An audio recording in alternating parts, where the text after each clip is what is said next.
The deadliest weapon of a Golden Age pirate wasn't a cutlass or a cannon. It was a piece of cloth, an ordinary flag. This flag allowed a handful of men on a tiny sloop to get right next to a war galleon with 100 cannons and take it down in 10 minutes. It was a psychological trick that turned friendliness into a deadly trap. A captain's single moment of hesitation decided the fate of hundreds of lives. The pirate flag wasn't a single unified symbol. Blackbeard's flag, for example, depicted a skeleton spearing a bleeding heart. This wasn't just a symbol. It was a brand of terror that did its job before the first shot was even fired. Picture the contrast. On one side, a massive merchant ship, a floating fortress. On the other, a small, fast pirate sloop.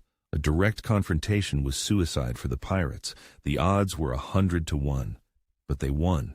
This wasn't magic. It was cold, hard calculation. Pirates were like a wasp taking down a buffalo. It doesn't go head-to-head. It uses speed and surprise to strike at the most vulnerable spots. A sloop with 12 cannons against a galleon with 60 was exactly that wasp. Experienced captains, veterans of naval battles, fell into the same trap time and again. This was 18th century social engineering. The pirate ship was a phishing email. The friendly flag was a fake address from your bank. A distress signal was an urgent message that your account was locked. And the ships closing in, that was the moment you clicked the malicious link. In the Caribbean, trust was the most dangerous currency. To understand this scam, you have to see the world through the eyes of a pirate's victim. Imagine the captain of a merchant galleon. His ship isn't just a vessel, it's a multi-level fortress. High sides made boarding suicidal for attackers. Dozens of cannons were ready to turn any ship into splinters with a single volley. On board, he had his crew and a detachment of Marines trained to kill. Attacking it head-on was like punching a stone wall. The oak hulls of a Spanish galleon could be 2 feet thick, impervious to small pirate cannons. It was a floating castle tower from which soldiers fired down like archers from the walls. It wasn't just about size, it was about physics. The range and accuracy of a large ship's cannons far outmatched those of the pirates. A galleon's captain could keep an enemy at a distance, methodically blasting it to pieces. It was a sniper versus a man with a shotgun. The captain of a frigate with his 24-pounder cannons was the sniper, hitting targets from a mile away. The pirate with his 6-pounders was the guy with the shotgun. He had to get close. The entire pirate strategy was built on one thing: how to close that distance undetected. And this is where psychology comes in. The captain of a large vessel thinks in terms of defense and superiority. His mission is to deliver the cargo. He avoids risk. He is confident in his strength. His brain scans for threats but filters them by size. A small ship under a friendly flag simply doesn't register as a mortal danger. This is a cognitive error upon which pirates built their entire empire. It has a scientific name: normalcy bias. The captain's brain is programmed to expect a blow from an equal foe, not from a ragged crew on a sloop. So we have an impregnable fortress, and a captain blinded by his own invincibility. To breach this system, the pirates needed a key. But this key wasn't made of steel. It was woven from lies. It was the master password to the human brain. The pirates understood that hacking the operating system in the captain's head was far easier than breaking through a 2-foot oak hull. This master password was visual deception. 99% of the time, a pirate ship sailed not under the skull and bones, but under the flag of Spain, England, or France. This was a standard military ruse, a ruse de guerre, a tactic used even by admirals of royal navies. But there was one gentleman's rule. You had to raise your true colors before opening fire. Pirates flouted this rule. They would lower the false flag and fire in the same second. There was no time to react, no chance to defend. But simply looking like one of their own wasn't enough. They had to make the victim close the distance for them. To do this, pirates staged a performance. Tattered sails, a wisp of smoke from the deck, signals for fresh water. This was an appeal to the unwritten law of the sea: help those in distress. To refuse was a disgrace. Sometimes pirates went further. They would dress a few men in women's clothing and place them on deck. They would wave, shout, and plead for help. This transformed the victim captain from a simple sailor into a knightly rescuer. And knights don't think about threats, they think about heroic deeds. Put yourself in his place. You see a small ship flying your country's flag. It's in trouble. Your instinct is to help. Pirates built their business on this instinct. They weren't hacking technology, they were hacking human nature. Refusing to help at sea in the 18th century was a lifelong stain on one's reputation. In port, you'd be called a coward. No sailor would ever serve under your command again. The pirates put the captain in a situation where the risk of social shame seemed more real than the minuscule chance of an attack. When the brain sees familiar signals, a friendly flag, a plea for help, it enters a cognitive tunnel. It stops analyzing details and operates on a script. The captain sees what he expects to see. He doesn't notice the extra men hiding behind the bulwarks. He doesn't see the camouflaged gun ports. This is the famous invisible gorilla effect. The captain is so focused on the rescue mission that he literally doesn't see the pirates preparing grappling hooks right under his nose. The trap has sprung long before the first shot. And so, the victim sails willingly into the predator's embrace. Its cannons are silent. Its crew isn't preparing for a fight. They're preparing to throw rescue lines. The pirate sloop comes alongside. Everything up to this point was a misdirection, like an illusionist's trick. The spectator captain watches the beautiful assistant, the distress signal, while the magician pirate prepares the main act. Now, the finale begins. Swift, bloody, and completely unexpected. The friendly flag drops. The Jolly Roger is hoisted with a snap. This isn't just a change of symbols. It's a cognitive break. Shock, paralysis, disbelief. The crew has 2 seconds to process what's happening, and those 2 seconds decide everything. Bartholomew Roberts's flag wasn't just a threat, it was a personal vendetta. It depicted him standing on 2 skulls. Under one were the initials ABH, a Barbadian's head. Under the other, AMH, a Martinican's head. It was a direct message to the governors who were hunting him. The flag said, "Yes, it's me, and I've come for you." While the victim captain's brain was rebooting, the pirate cannons were already speaking, and they weren't aiming for the hull. That was foolish and unprofitable. Their first target was to immobilize and blind the giant. For this, they used chain shot, 2 cannonballs linked by a chain. Spinning through the air, this projectile became a giant razor. It severed rigging, tore sails, and shattered spars. They acted not like butchers, but like surgeons. Instead of breaking the bones of the hull, they severed the ship's Achilles tendons, its rigging, with one precise cut. The ship remained intact but was paralyzed, a ready-made prize, not a pile of wreckage. The second volley was for the men, grapeshot, essentially a giant shotgun shell. The cannon spewed hundreds of small fragments, nails and pieces of metal. The goal wasn't to kill everyone, the goal was to create hell on deck. The screams of the wounded, panic, chaos. The captain lost control of his crew.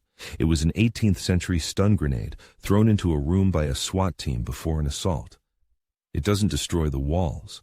It blinds, deafens, and disorients everyone inside. The pirates attacked not the ship's iron, but its nervous system. Now, look at it from the perspective of a sailor on the merchant vessel. A minute ago, you were preparing to help a ship in distress. Now, masts are falling and your friends are screaming. You don't know where the attack came from. This isn't a battle. It's a slaughter. You have no reason to die for a London merchant's cargo. Unlike military sailors, you are a hired worker. In such a situation, many chose to surrender. And some even joined the pirates, where the share of the loot was fairer. Once the target is paralyzed and the crew is broken, the boarding begins. Forget the Hollywood stunts of swinging across on ropes. It's cinematic but inefficient. In reality, it was simpler and more brutal. Grappling hooks bit into the victim's hull, pulling the ships tightly together.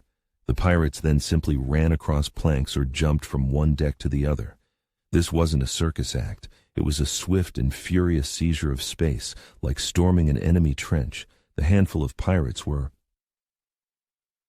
no longer assaulting a crew, but a demoralized mob. This attack protocol was so effective that it became the hallmark of the golden age of piracy. The pirates had found a zero-day exploit in the operating system of 18th-century maritime trade. For several decades they exploited it with impunity, but eventually the system's developers, the empires, released a global security patch, and that patch closed the vulnerability for good. This patch wasn't technology, it was bureaucracy. The admiralties issued strict orders. Captains were forbidden to allow any unidentified vessels to approach them, even under their own country's flag, and even if they were signaling distress. The standard procedure became a warning shot across the bow. If the ship continued to approach, it was to be destroyed without discussion. The British Parliament formalized this in the Cruisers and Convoys Act of 1708. It was the corporate security policy that forbids employees from opening attachments from strangers after a virus attack. Trust was removed from the system. Next, the empires changed their logistics. The most valuable cargoes no longer sailed alone. They were gathered into convoys, dozens of merchant ships protected by 1 or 2 naval frigates. Attacking such a group was pure suicide for a pirate sloop. The ocean was no longer a buffet of easy prey. This was the same tactic the Allies would use against German U-boats in 2 world wars, a flock protected by sheepdogs. The principle proved to be universal. In response to pirate cunning, hunter-killer squadrons were created. Fast, well-armed ships whose sole mission was to patrol trade routes and exterminate pirates. They themselves sailed under false flags, pretending to be merchants. They lured pirates into a trap with their own weapon. The famous pirate hunter Woodes Rogers, governor of the Bahamas, masterfully used such decoy vessels, later known as Q-ships. These were warships disguised as defenseless merchantmen. They would let the enemy get close, then suddenly open fire from hidden cannons. The empires had learned to beat the scoundrels at their own game. The systemic approach of the empires broke the individual genius of the pirates. The pirates were like a startup that found a vulnerability and blew up the market. But the corporations, the empires, didn't just copy their technology of deception. They used their limitless resources, fleets, laws, colonies, to push the startup out of the market. The Golden Age ended not because they ran out of desperate men. It ended when the pirate business model became unprofitable. But before the model broke, there were those who perfected it. Bartholomew Black Bart Roberts. He captured over 400 ships, almost always without a fight. His audacity was mathematically precise. Off the coast of Brazil, he spotted a convoy of 42 Portuguese ships. Flying their flag, he simply slipped into formation. He approached the largest vessel, boarded it without a single shot, and at gunpoint forced its captain to point out the richest ship in the fleet. Roberts then calmly sailed to the second victim, plundered it, and left. The military escort never even realized a wolf had just been working inside their flock. If Roberts was a surgeon, Henry Every was a terrorist. His target was the Ganji Sawai, the personal treasure ship of the Indian Mughal Emperor Aurangzeb. The haul was 600,000 pounds, over $100 million in today's money. But this wasn't just a robbery. It was a geopolitical strike. The enraged emperor threatened to expel the British East India Company from India forever. Every's capture became piracy's 9/11. It was then that the British Empire declared the first ever global war on them. Pirate deception was no longer just a tactic. It had become a strategic threat to entire empires. Ultimately, O's pirate tactics boiled down to 3 timeless principles. First, look for vulnerability not in the armor, but in the person. Hack protocols of trust, not walls. Today, this is called asymmetric warfare. It is the logic of cybersecurity. The second principle, the goal of the first strike is not destruction, but paralysis. Create such chaos that the enemy loses the will to fight long before they can strike back.